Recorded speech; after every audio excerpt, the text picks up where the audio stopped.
Howdy folks, monthly update for July. I'll try to keep things kind of snappy because there's a lot to go through. We've got a couple of jerseys which have arrived in the post. I'll be giving you guys a look at those in just a tick. Some stats and thanks from the month that was July. The NPC which is coming up, the Commonwealth Games 7s which has just concluded, Andy Farrell's contract extension with Irish Rugby, and then a little bit about my son's games and some of the antics that have been going on with some of the parents, which are interesting to say the least. But yeah, new jerseys. Firstly, I will show you guys this one, which comes from Luke. Now you may remember Luke last month sent the Samoan jersey. This month, it's a Toulon jersey. So man, Luke absolutely above and beyond the Call of Duty. Really appreciate it, man. It looks a pretty slick jersey as well. It's Toulon. And interestingly, when Luke sent the Castor jersey from, that's the brand, the Samoan Castor jersey, he basically said, like, compare that jersey to some of the other brands and let me know what you think. So there'll be a video coming up at some point. I think the main brands for most teams, it's like BLK, it's Adidas, it's Canterbury. But Castor's getting into the market, and there are a handful of teams, not many, who are on Nike. So yeah, it'll be interesting to compare. I've got my own thoughts about how some of the jerseys kind of look and feel. And like, especially like the fabrics can be surprisingly different, but yeah, Nike generally are pretty good. So I'll just put that out there before even giving this one a proper look. But cheers, Luke. Very slick stuff from my first impression anyway. And second jersey comes from Brian. Believe it or not, it's a team that I do not have. It's London Irish. First ever London Irish jersey, so premiership team, which is pretty awesome. And interestingly, Brian is a sponsor of the London Irish Academy. So this is actually Zinzan Brooks' son's jersey, Lucas Brook. This is his jersey because Brian sponsors Lucas. So yeah, this is an actual player jersey from the London Irish Academy. So that's even extra cool. So man, Brian also above and beyond the Call of Duty, sending this through. Much appreciated. First bit of Exiles gear, and it's a player jersey. So phenomenal stuff. Thank you so much, mate. Really much appreciated. Some stats and some thanks for the month of July. July was crazy. Like, the interest in rugby in July was absolutely through the roof. I mean, we had some really good July series. I mean, the number one vid was the All Blacks' third game against Ireland vid. That vid did particularly well in terms of just views because there was a lot of interest in that game. So yeah, that kind of makes sense. The All Blacks coaching woes has also been a pretty popular topic, but yeah, man, July was just absolutely crazy. Welcome along to the 2,700 people who jumped on in July. If you guys haven't subscribed yet, please do me that favor. We're getting close to 50,000, which is incredible because that's almost like a full Eden Park. So for a guy sitting in front of a whiteboard, I think we've got a pretty good community going on here. So yeah, if you want to jump on and subscribe, I would certainly much appreciate that. Plus, a lot of appreciation goes to these people here, the patrons who support the channel on Patreon every month. Link down in the description for Patreon. Yeah, man, it's just financial contribution. Basically, YouTube's a bit of an inconsistent beast, but these people, yeah, keep me doing this, basically. And I do a bit of extra videos for Patreon as well. I talked about Steve Hansen's slamming of the New Zealand Rugby Board, and some Super Brew videos about, like, what my picks were for some of the games and how they resulted, sometimes not that well, in the July games. But anyway, special thanks to Jack McHugh, John King, Michael Daly, and to Angus. But yeah, it's been a crazy month, folks. We will see more rugby in August, but July is going to be pretty hard to top. But we'll have to see what happens with the Rugby Championship, and then the November games are also looking pretty tasty. Speaking of more rugby, the NPC is coming this weekend. That's the New Zealand local competition. So Canterbury, North Harbour, Auckland, all these kind of teams. Tasman are the favourites. Canterbury, I think, second. Auckland are third. Wellington are fourth favourites. So it's a competition that you guys may or may not follow. It's a competition which sadly has kind of been devalued a bit by New Zealand rugby over the years.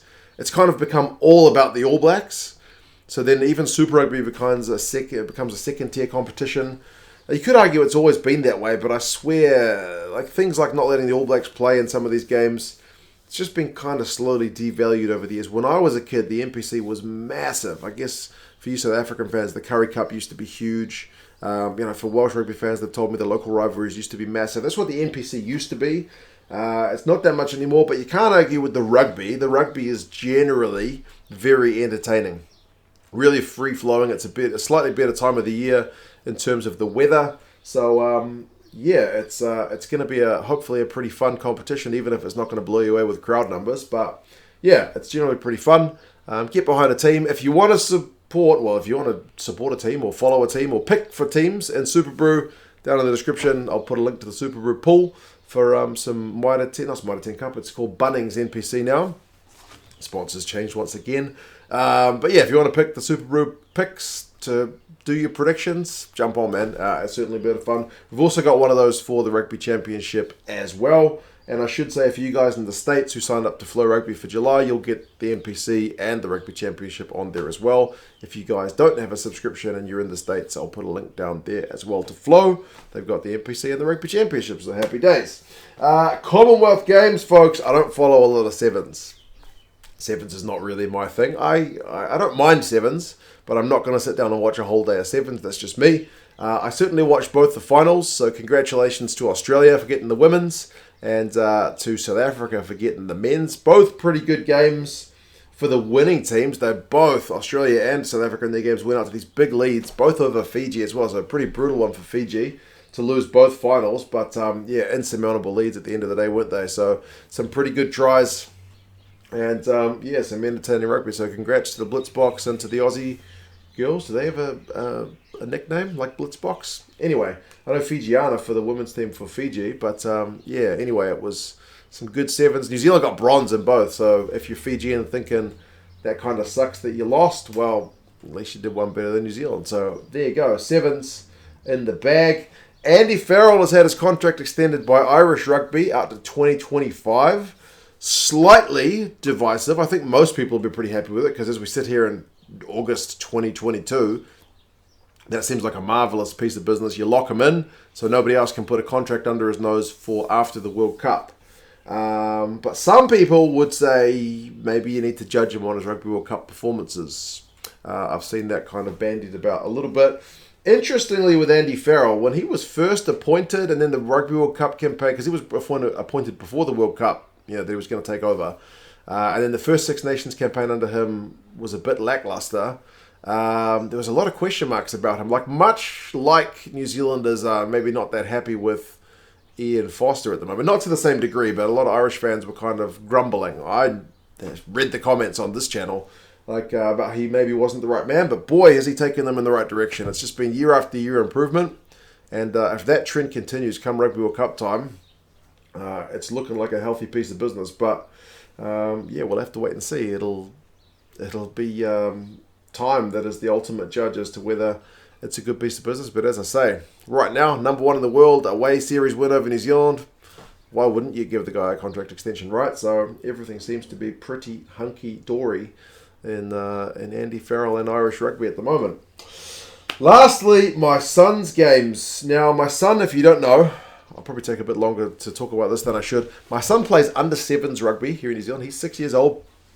He plays with a bunch of other 6 years old kids, mostly 6. Some of them would turn 7 during the year, but most of the kids are 6-year-olds. So it's a pretty low-level game, mostly pretty fun, and I would say 95% of the parents and coaches and managers are all pretty cool.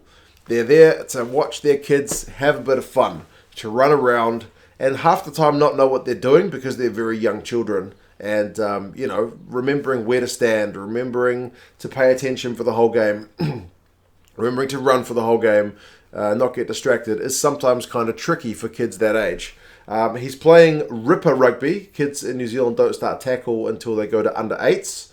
So it is Ripper Rugby. If you don't know what Ripper Rugby is, the kids wear Velcro belts around their waists with 2 tags down kind of each side by their hips. And as you run with the ball, if someone rips your tag off, then that counts as a tackle. You're required to stop and then pass the ball to one of your teammates who keeps going. And it's kind of like rugby league, that if you get ripped 5 times, I think it's 5, then you have to hand the ball over to the opposition and then they get kind of a set of 5. So it's actually got more in common in that regard with rugby league than rugby union. As I said, for the most part, it's pretty cool. Nobody takes it too seriously because these kids are like 6 years old. Like if there's a forward pass or if a kid steps into touch or if a kid gets ripped right as he's scoring, for the most part, just play on, man. Let the kids have fun. Make sure every kid gets a run. Make sure every kid, has a bit of time with the ball. Encourage them to, you kind of have to shepherd them like sheep. Some of the parents will, literally stand on the field and remind them, spread out, make a line, all that kind of stuff. It's pretty casual. There's kind of been 2 special examples that I've come across. One of them was a manager of another team who ran her team like it was the military. Like she was absolutely precision on everything. Like when they first set up the cones of the field, because they don't play a full field, they play like a third of a field. The cones weren't the exact dimensions, so she made people get the dimensions right. That's cool. Also, the game is supposed to be, according to whatever rules there are, it's supposed to be 7 on 7. But, usually if you've got 8 kids and we've got 8 kids, we don't really want one extra kid standing around doing nothing. So you play 8 against 8. That way every kid gets a bit more game time. Nah. They had like 10 kids and our team had maybe 8 or 9. But it had to be 7 on 7 and then you do the rolling substitute. So you come on, you come off. Very intense for an under 7s game, so 6-year-olds game. And also scorekeeping. Like usually the manager of each team keeps the score and then at full time they kind of exchange notes. Did you have this score? And they do 1 try equals 1 point. So, did you have 10 against 12? Yes, I did. Or no, I didn't. Oh, it doesn't matter anyway. Keep it pretty casual. And I met my son's team and they'd be getting hidings most weeks because they put any kind of new sign-ups because my son's club has 2 teams. All the kids who it's their first year are in my son's team. All the kids who have played like 2 or 3 years already, they're in the other team. My son's in his 2nd year, so he'd be on the borderline. He's not the best player. He's not the worst player. He's just having fun. But they've been getting hidings pretty much every week. So the scorelines are never even close. It's not even a big deal to check the scores. But that lady came at like half-time and was like, have you got 12-3? Like 12-3 or whatever it was. It might have been 10-3, I don't know. But it was an absolute hiding. But she's the only manager so far to check at half-time, which I thought was pretty intense. But her team was run like a really well-drilled machine. So maybe that's the kind of attitude you need. Secondly, it's the first time I've encountered, this was just this weekend gone, what I would call kind of angry parents and kind of their coach as well, actually, which was a bit bizarre. That was against Mount Roskill. Some genuinely, I've never seen parents yelling at the ref up until this game last week, for 6-year-olds playing rugby. You know what I mean? Generally, it's just one of the parents who is the ref. You don't need an independent ref for a 6-year-old's game, right?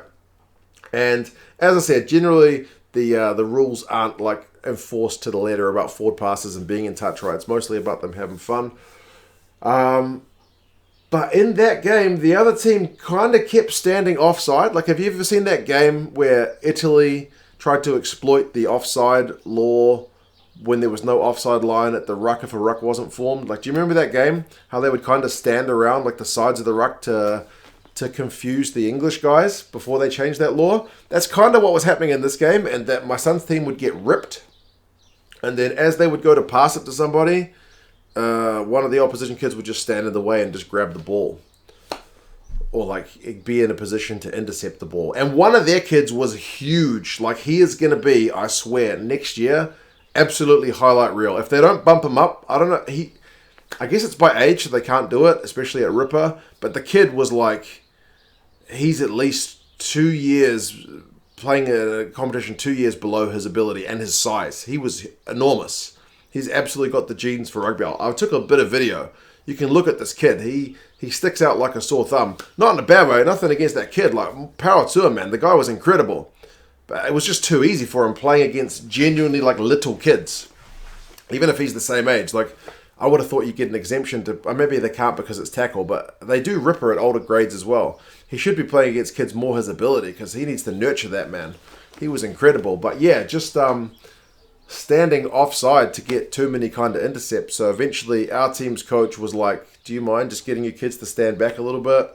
And one of the mums on our team was like, get your kids to stand back. And their coach was like, don't you referee from the sidelines. You be quiet. I was like, oh, damn. Things are going to go off. And then our coach, who was the ref, like actually started to blow the whistle a bit more, like start to enforce the rules a bit more because kind of they weren't, you know what I mean?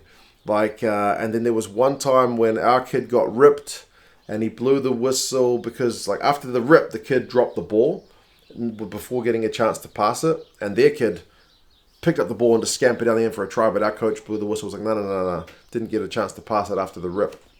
So their parents was like, no, let's play on.